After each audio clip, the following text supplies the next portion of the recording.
The Great EMU War, when Australia lost to giant birds. A vast dusty landscape, farmers stand by their ruined crops. A lone emu raises its head, tilts it sideways, then sprints into the fields, followed by thousands more. Australia, 1932. The Great Depression is in full swing, and life in Western Australia is rough. Soldiers returning from World War I were given farmland to start over, but there was one problem: emus.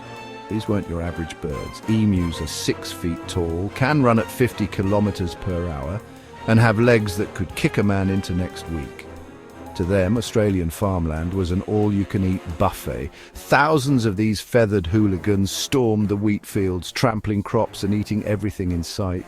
The farmers, overwhelmed and furious, turned to the government for help.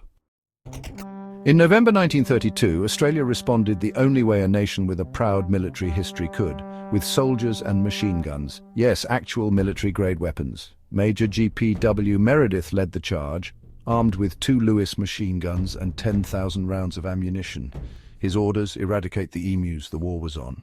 The first battle took place on November 2nd. Soldiers spotted a group of 50 emus and prepared their machine gun. They opened fire.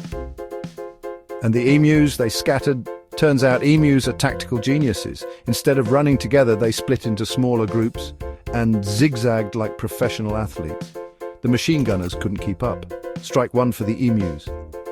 A few days later, the soldiers mounted a gun on a truck and tried to chase the birds down. But emus are faster than army vehicles on rough terrain. The truck got stuck, the gun jammed, and the emus escaped again. Strike two for the emus. At one point, a single emu took 10 bullets and still ran away. That's right, bulletproof birds.